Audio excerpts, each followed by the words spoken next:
মেঘে অভিমানী মোর বরখন আরে আরে তিতি সে আসাল হতে নুলো কালে জুন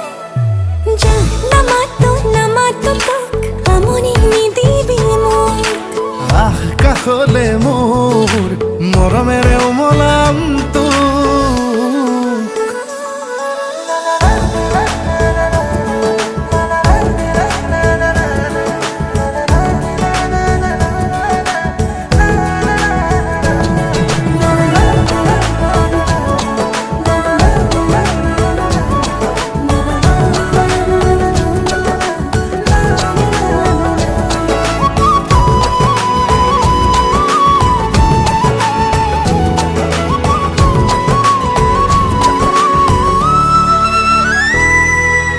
এজাক খৰগী সপোন বুকুতে সাঁচি